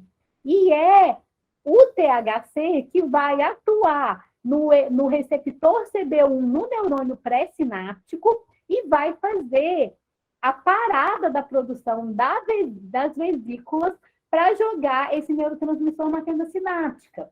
Então, é o THC que diminui a quantidade de glutamato na fenda sináptica. E o glutamato, ele está intimamente relacionado a um status excitatório do cérebro, que quando eu tenho muito glutamato ali na fenda sináptica, essa criança vai se manifestar com ansiedade, com rigidez comportamental e excesso de perseverança, com dificuldade de descansar, com dor de cabeça, com tiques e com estereotipias, e também com as desordens de processamento sensorial. Então, é o excesso de glutamato que está intimamente interrelacionado, por exemplo, à sensibilidade auditiva, à sensibilidade olfativa. E o que a gente quer em transtorno de espectro autista é que eu tenha um nível ótimo, em que eu tenha o GABA balanceado com glutamato. Então, o canabidiol, puro e isolado, ele vai atuar aumentando a anandamida, aumentando o palmitoetanolamida e aumentando a oleoetanolamida. Mas ele não é capaz de, por si só, fazer esse balanço do eixo GABA-glutamato. Esse balanço do eixo GABA-glutamato, quem faz é o THC. E aí, a gente entende com esses 2 slides que quando eu tenho paciente com transtorno de espectro autista, a primeira linha de tratamento não é um CBD isolado, é um óleo full espectro. Essa frase extremamente famosa do Vincenzo de Marzo, no artigo dele, de que relaxar, comer, dormir, esquecer e proteger devem ser algumas das mensagens que são produzidas pelas ações dos endocannabinoides, sozinhos ou em combinação com outros mediadores, é uma frase que explica o transtorno de espectro autista. Quando os meus pacientes chegam para mim na prática clínica, quais são as queixas? Muito agitado, não consegue relaxar, não consegue comer, tem seletividade alimentar, tem distúrbio de sono, tem estereotipias. O que é estereotipia? Nada mais é do que um excesso de informação no cérebro. Esse paciente, ele liga uma série de caixas, ele abre uma série de caixas no cérebro dele e ele não consegue desligar. E aí, Porque ele não consegue desligar, ele tem ecolalias, ele precisa voltar para o mesmo lugar, ele precisa de uma estereotipia para se organizar. Então, esquecer é algo muito difícil para o transtorno de espectro autista. E esquecer é uma função do sistema endocannabinoide. E, além disso, a gente tem que proteger o cérebro. Então, quando a gente entende que relax, eat, sleep, forget and protect são as ações do sistema endocannabinoide, a gente entende que a gente precisa modular o sistema endocannabinoide quando a gente está falando de transtorno de espectro autista. E, como eu disse anteriormente, a gente modula com óleo de cannabis full spectrum. Eu não vou me deter muito nessa tabela, mas é uma tabela que mostra os estudos que já foram conduzidos em humanos em autistas. É uma revisão sistemática, foi conduzida no Brasil, está lá na revista na Trend Psychiatry, e ela mostra que a gente tem estudos conduzidos em Israel, com quantidades grandes de criança. O estudo do Aran tem 60 crianças, o do Bachel ele tem 53 crianças. A gente tem o estudo inglês com 34 pessoas neurotípicas, 34 pessoas, sendo 17 autistas e 17 neurotípicos. A gente tem outro estudo inglês com CBD. Temos um estudo de Israel extremamente importante, interessante, com 188 pacientes. Foi um estudo retrospectivo, mas que mostrou excelentes ganhos em autismo com a cannabis. A gente tem um estudo da Áustria, demonstrando o uso do dronabinol, que é o THC no autismo. Tem um estudo americano com 156 pacientes que já utilizavam cannabis em outras formas e que retrospectivamente analisou os sintomas de transtorno de espectro autista. A gente tem um estudo brasileiro, que é o estudo do Dr. Paulo Fleury, com 18 pacientes. A gente tem um estudo inglês com 34 pacientes, mostrando o uso do canabivalidin numa dose única no cérebro desses pacientes autistas. Então, não faltam evidências para mostrar que cannabis é útil para manejo de sintomas centrais em transtorno do espectro autista. E depois daquela revisão, a gente ainda tem um estudo, que é um estudo brasileiro, que saiu esse ano, com 60 crianças que tinham entre 5 e 11 anos, utilizando 12 semanas de um óleo de cannabis full spectrum, que mostrou melhora de sintoma central. Lembra lá atrás, eu falei que não existe nenhum medicamento que é aprovado para sintoma central. Então, a gente tem aí um primeiro estudo de cannabis mostrando que teve melhora de interação social, que é um dos sintomas centrais de autismo, mas também melhoras de comorbidades. E, de novo, a mesma linguagem que eu venho falando desde o começo. Few serious adverse effects, poucos efeitos colaterais sérios. Então, não tem por que eu ter medo de prescrever cannabis em transtorno do espectro autista, considerando que eu prescrevo risperidona e aripiprazol, que têm efeitos colaterais graves reportados. E eu trouxe, por fim, para terminar a aula, antes de falar dos meus casos clínicos, dois estudos que foram publicados em 2021 e 2022 e que demonstram que usam conceitos de farmacometabolômica e que mostram como que eu posso fazer exames para predizer boas respostas ou más respostas e até acompanhar esses meus pacientes com autismo. Então, ele é o começo de uma nova era aí no nosso acompanhamento do uso da cannabis medicinal nesses pacientes. Esse estudo utilizou 15 crianças com transtorno de espectro autista que já estavam utilizando cannabis há pelo menos um ano e que tinham boas respostas. E ele fez medidas de marcadores num tempo 0 e num tempo 90 minutos depois do uso da cannabis. E ele me dá essa tabela, que está aí do lado. É uma tabela que, a princípio, parece muito complicada, mas que é muito fácil da gente ver. Cada uma dessas linhas é um paciente e os quadradinhos vermelhos escuros mostram que há tanto o comportamento quanto um marcador laboratorial que está aí do lado, como carnitina, taurina, colina, estavam fora da faixa de referência. E 90 minutos depois do uso da cannabis medicinal, isso muda de padrão, indo para um azul mais claro e mais escuro, que são os perfis adequados, tanto de comportamento quanto de marcador laboratorial. Para tentar entender um pouco melhor, eu trouxe outros gráficos. Então, esse gráfico que está no ponto A, que aquele estava bem complexo, estava todos os pacientes misturados, é um gráfico que mostra o perfil desse paciente, o perfil de metabólitos plasmáticos e salivares, pré-tratamento com a cannabis medicinal, demonstrando nos branquinhos que ele estava ok, quando está vermelho, está alterado. E no 90 minutos depois do uso da cannabis medicinal, como que eu mexo nesse profile bioquímico, como que eu consigo transformar as alterações bioquímicas salivares e plasmáticas de pacientes do espectro autista num range de normalidade esperado. Então, tudo que é vermelhinho se transforma em azulzinho. Isso foi muito evidente para 3 marcadores, a espermina, o DHEA-sulfato, mas eu tenho um que é o mais relevante, que é o ácido aspartico.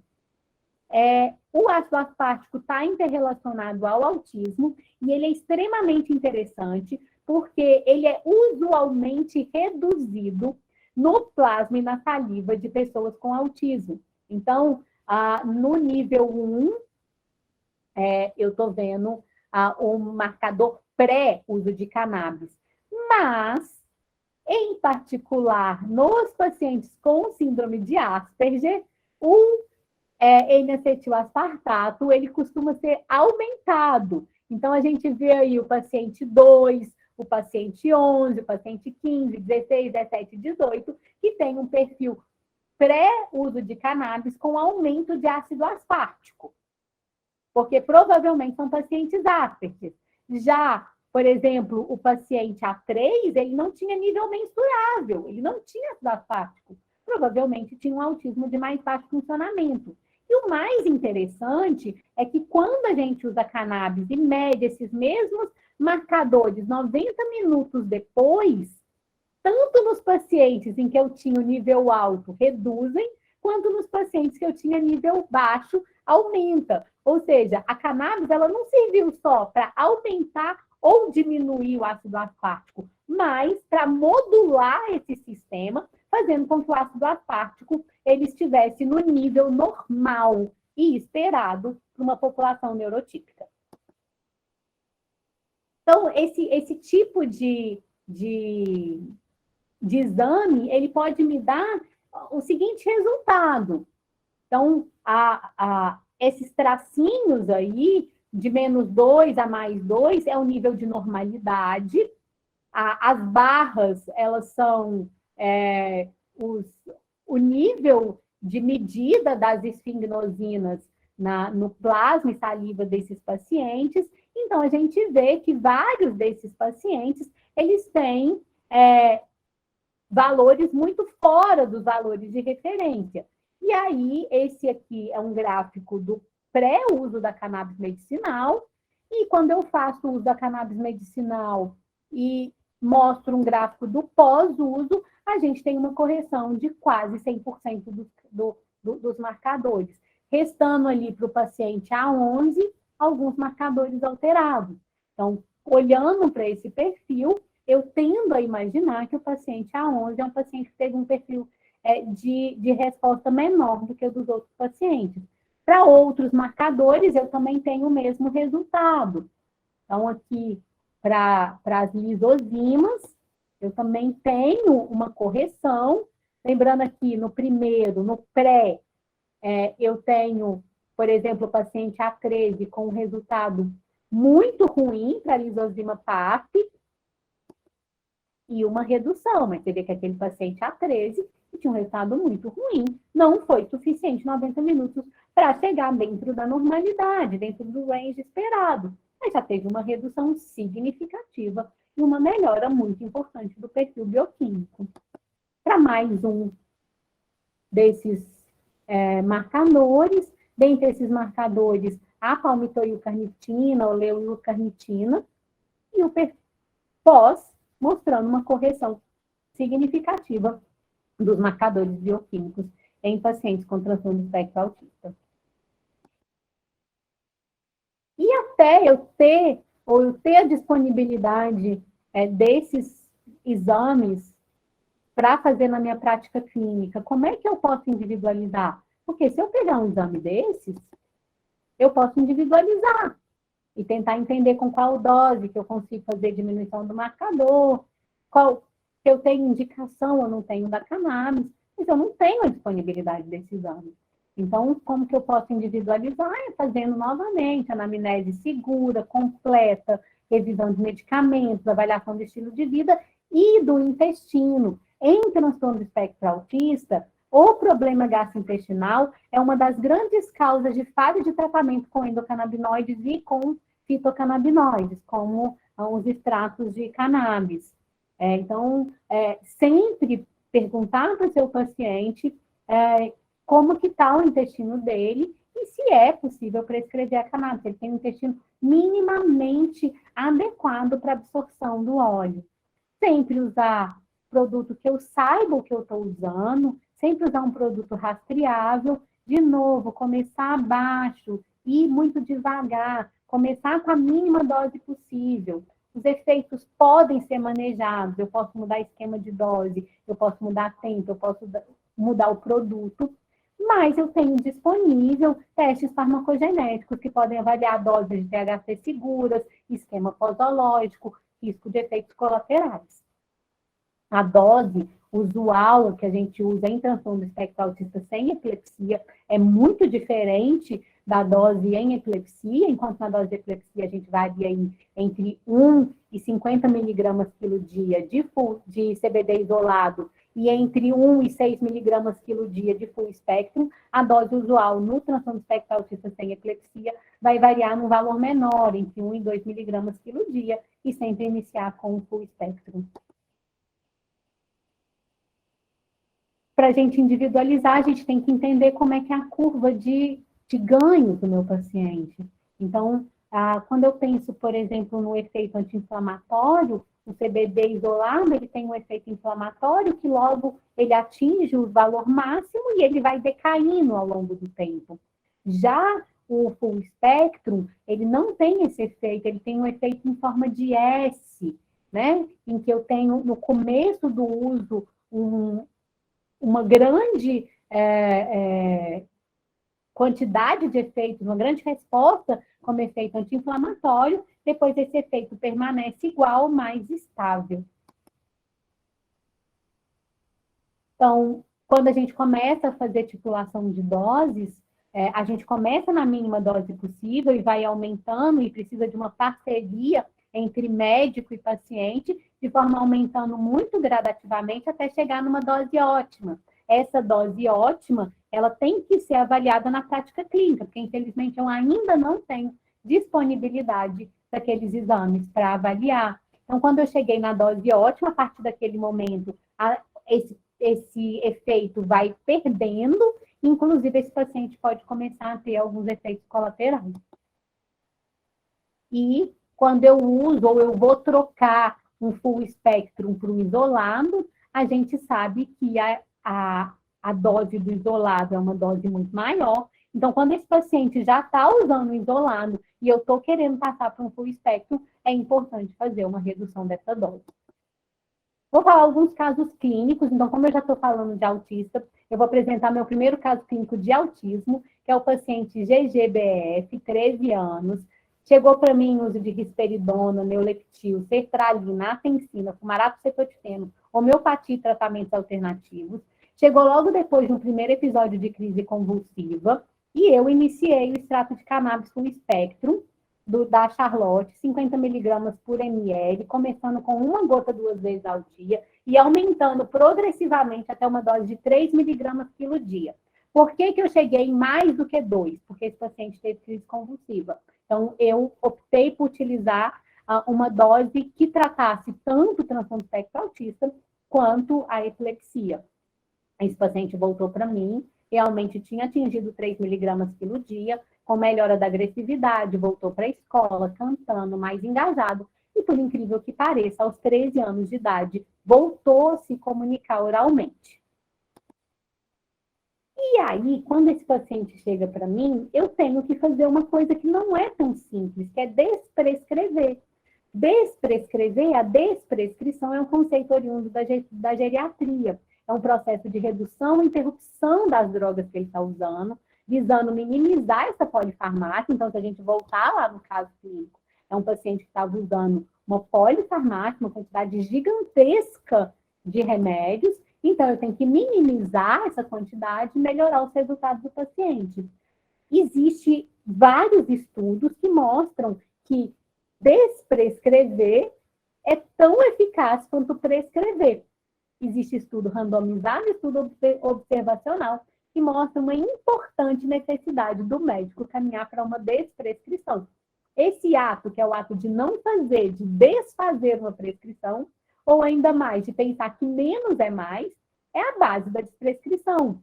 E ela contempla uma forma muito harmoniosa da dualidade terapêutica, onde prescrever e desprescrever tem o mesmo impacto. Então, nesse paciente, na segunda consulta, qual que é meu objetivo? Meu objetivo é desprescrever.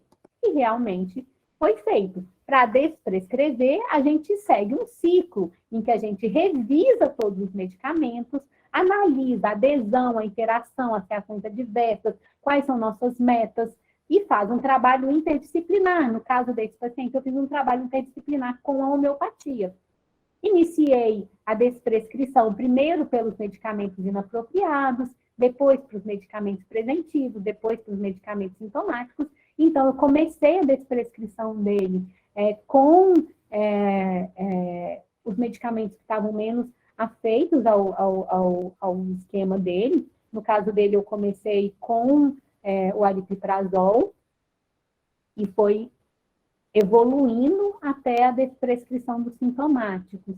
Depois que eu ajo, faço ajustes na prescrição e eu continuo monitorando esse paciente e entro no ciclo de novo para desprescrever um novo medicamento. Então, na próxima consulta, esse paciente chegou para mim usando um CW, a risperidona, neuleptil, iniciei a desprescrição. Na próxima vez, ele teve um controle só com CW, sertralina. Eu troquei a atencina por guanfacina, homeopatia e tratamentos alternativos. Então, um paciente de 15 anos que perdeu 1, 2, 3, 4 remédios alopáticos que ele estava usando, simplesmente com o uso da cannabis, uma full spectrum. O que aconteceu com ele? Numa quarta consulta, ele já estava utilizando o medicamento e ele voltou a ter crise agressiva, apesar da convulsão estar controlada. E aí eu pensei no efeito de tolerância, já tinha em torno de 2 anos que esse paciente estava usando, e a minha conduta foi mexer nesse sistema endocannabinoide, aumentando um pouquinho de THC. Então, eu adicionei o elixinol lipossoma, que é um produto que tem um efeito rápido. Então, durante as crises agressivas, a gente utilizava os lipossomas com um pouquinho mais de THC do que CBD. o objetivo foi controlar imediatamente o comportamento, porque o elixinol lipossoma ele tem esse efeito rápido, mas também aumentar a proporção de THC e diminuir o efeito de tolerância. E só isso foi suficiente para o controle das crises agressivas. Vou fazer um caso clínico diferente, não tem muito a ver nem com epilepsia, nem com autismo, mas tem muito a ver com inflamossoma. É um paciente de 4 anos que chegou para mim com uma queixa de febre prolongada cíclica, dor, perda de peso, inapetência, queda do estado geral, aumento de prova inflamatória e da função renal em cada uma dessas crises cíclicas. O diagnóstico ainda não estava bem definido, então isso mostra para a gente que a gente trata o paciente, a gente não trata o diagnóstico. A hipótese poderia ser uma FAPA ou poderia ser uma febre familiar do Mediterrâneo, mas o genótipo era negativo, então a febre familiar do Mediterrâneo não estava descartado, porque só o genótipo negativo não é suficiente para descartar, mas era um tratamento o paciente tinha dor, ele já era muito resistente a todas as medicinas tradicionais já testadas, inclusive a colchicina, que é o que a gente mais usa para as doenças autoinflamatórias. Esse caso é um caso muito relevante na minha prática clínica, porque é um caso que vem falar sobre o uso da cannabis medicinal em pacientes dos quais eu não tenho o volume de estudos quando eu tenho epilepsia e autismo. Lembra que eu falei lá atrás, em alguns estudos em febre familiar no Mediterrâneo? Então, eu optei por prescrever um extrato da CW diferente do extrato que eu prescrevi para o paciente anterior. Eu usei uns 60 miligramas por ml, que é um extrato orgânico. Então, como paciente com inflamossoma, eu achei que quanto menos possível de potenciais causadores do inflamossoma seria melhor. Comecei com uma dose bem baixinha, de 1 gota 2 vezes ao dia, aumentando até 1 miligrama por quilo por dia, com uma melhora importante do controle de dor durante as crises e uma redução das crises de febre recorrente. Ele continuou tendo as febres, mas durante a febre parou de ter dor, melhorou muito os sintomas clínicos e durante as crises houve redução de todas as provas inflamatórias e nunca mais apresentou alteração de função renal. Tem vários estudos que mostram a cannabis com efeito protetor renal. Então, assim, para concluir essa apresentação, e para os pediatras que estão me assistindo, é importante a gente entender que a prescrição na pediatria ela é individualizada, e ela tem que ser baseada numa balança entre o risco de prescrever uma cannabis, e esse risco pode estar na idade do paciente. Prescrever cannabis na prática pediátrica não é igual prescrever cannabis para dor em idoso. Prescrever cannabis para um paciente com TDAH não é a mesma coisa de prescrever cannabis para um paciente com câncer em fim de vida, porque esse paciente ele vai viver muito tempo, e eu preciso entender e pensar nos desfechos de longo prazo. Os riscos são os riscos de efeitos colaterais, então normalmente a gente vai usar a cannabis só nos casos em que realmente existe uma perda importante da qualidade de vida. A gente tem que pensar do risco da cannabis, e principalmente do THC na adolescência, e fazer uma ponderação muito importante se vale ou não vale a pena prescrever esse produto, e entender que não tem nenhuma diretriz de prescrição. Mas, sim, em alguns casos, existe um benefício muito importante com redução do inflamossoma, melhora da qualidade de vida em crianças seriamente doentes ou seriamente comprometidas pelas suas condições de base. A gente tem condições em pediatria com risco de morte, como era, por exemplo, esse meu paciente com a doença autoinflamatória, que estava fazendo alteração de prova de função renal em todos os episódios de crise. Em uma dessas crises, podia acabar caindo na diálise na UTI, e acabar levando a uma crise de morte, a uma crise com risco de morte. A gente tem que pensar na qualidade da morte que eu quero para o meu paciente. Então, apesar de eu não ter falado, porque eu não trabalho muito com câncer pediátrico, mas no paciente com câncer pediátrico, eu preciso dar para esse paciente em paliação a melhor qualidade de morte possível, e na redução da polifarmácia, porque se eu estou pensando que a cannabis tem risco, os medicamentos da polifarmácia também têm riscos, e eu preciso analisar esses riscos na hora de pensar em prescrever a cannabis. Então, o que eu preciso para prescrever cannabis em pediatria? Um médico treinado, capacitado em endocannabinologia para prescrição e que possa fazer a avaliação dos riscos e benefícios. Apesar de tudo que eu estou falando aqui não ser a prática clínica comum e esperada, apesar disso não estar na diretriz de prescrição, a gente precisa não ter medo de esticar nosso pescoço e enxergar além da verdade que a gente conhecia.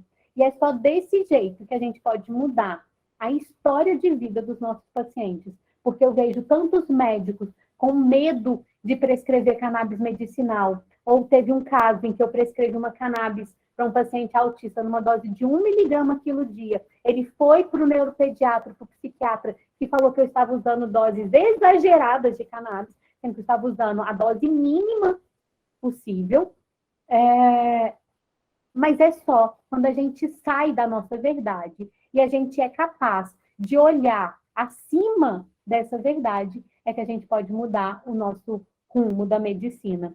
Eu espero que eu tenha trazido informações que possam ter ajudado vocês, que possam ajudar aos pacientes que estão vendo a entender um pouquinho o porquê que a gente prescreve cannabis para os filhos, mas também para os médicos que estão aqui, que eles se sintam mais confiantes, mais seguros a prescrever a cannabis e a entender que cannabis é boa medicina, baseada em estudos, e que nas mãos de pessoas treinadas pode trazer uma melhora muito significativa para a qualidade de vida dos pacientes e, no final das contas, um envelhecimento muito mais saudável para esses nossos pacientes pediátricos.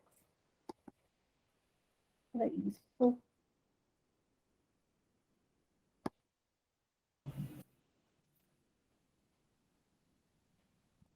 Uau, doutora, excelente aula, excelente aula. Gostaria de agradecer aí essa grande apresentação, muito rica, epigenética, epilepsia, autismo. Nossa, para mim foi uma verdadeira aula, grata mesmo. Temos algumas perguntinhas, doutora, aqui no chat. Preparada? Quer beber uma água? Como Sim, estamos? pode passar. A Helena Oliveira pergunta, doutora, gostaria de saber se uma criança autista com 2 anos já pode iniciar o uso de produtos de cannabis. Sim, os nossos estudos têm principalmente acima dos 5 anos de idade, mas em alguns casos excepcionais eu uso em crianças menores, principalmente se a gente fizer a comparação aí com os estudos de epilepsia, a gente vê segurança em prescrever abaixo de 5 anos, mas tem várias outras coisas que podem ser feitas primeiramente numa criança de 2 anos de idade. Então, normalmente não é a minha primeira escolha, o que não significa que não pode ser prescrito.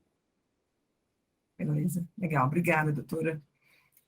Seguindo, Ana Luísa Pereira, doutora, boa noite. Gostaria de saber o posicionamento da senhora em relação à efetividade e tolerância da cannabis medicinal no tratamento para a síndrome de Tourette em pacientes adolescentes.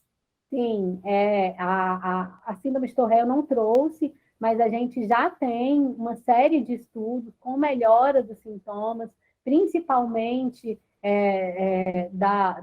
dos tiques e das repetições vocais. E o que a gente faz num paciente adolescente realmente é o que eu falei ali no final da palestra. A gente pensa um pouquinho no THC, e a gente não vai usar uma cannabis com alto teor de THC. É claro que a gente pode usar uma full spectrum, mas a gente vai usar uma full spectrum aí com variação de 0,3, alguma coisa que não seja com um volume alto de THC, por causa das pesquisas mostrando que adolescentes são mais sensíveis a esse tipo de medicina. Legal, doutora, obrigada. Alan Vasconcelos, a longo prazo pode dar déficit intelectual a longo prazo? Cannabis médica é diferente de cannabis de uso adulto ou cannabis recreativa. As pesquisas mostram que nessa população, pelo contrário, a gente tem ganhos cognitivos. Quando a gente está falando de uma população que se beneficia do uso da cannabis medicinal, né? É totalmente diferente.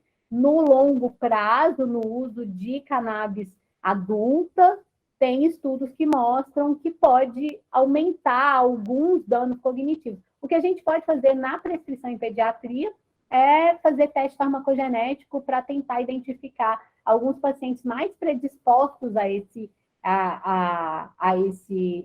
efeito colateral e fazer mudança de dose. Legal. Mais uma, doutora. Percebi que várias doenças podem estar relacionadas à saúde do intestino. E gostaria de saber se existe a possibilidade, e aí ela foge um pouquinho do tema, pede desculpas, da ligação entre o hipotireoidismo e o intestino com a alta permeabilidade e se a cannabis poderia ajudar. Hipotireoidismo tem várias causas, né? A gente tem hipotireoidismo causado por deficiência nutricional, mas a gente tem hipotireoidismo causado por autoimunidade. E as questões relacionadas à autoimunidade estão intrinsecamente relacionadas ao intestino e ao inflamossoma. E aí, tudo que tem intestino e inflamossoma, como eu mostrei ali de uma maneira uma passagem bem rápida, pode ser usado sim cannabis para tentar controlar as provas inflamatórias. Não é uma desordem de prescrição usual de cannabis. Não por causa do hipotireoidismo, a gente vai direto para uma cannabis. Mas quando a gente tem o hipotireoidismo associado a uma perda da qualidade de vida, às vezes dor crônica e outras coisas, e no excesso de questões relacionadas à saúde, normalmente a gente pode pensar nessa prescrição. Mas é uma prescrição extremamente fora da caixa. Não é algo dentro da caixa aí da prescrição usual de cannabis, não. Doutora, temos mais algumas. Larissa Sandrini. Doutora, a forma de extração do óleo pode influenciar nos resultados em crianças autistas? Com certeza. A gente tem diferentes extrações com diferentes perfis de canabinoides e com diferentes questões relacionadas à acidez ou não, e mesmo se a cannabis está descarboxilada ou não. Normalmente, é o que eu falei, é usar um óleo rastreável com perfil de canabinoides que a gente conhece e que a gente sabe o que está usando. É diferente de usar um óleo artesanal. Então, eu tento prescrever o máximo possível de óleo com cromatografia e que eu possa ver na cromatografia o que tem ali dentro. Sim. Ao público ouvinte, alguma pergunta? Alguém com alguma dúvida?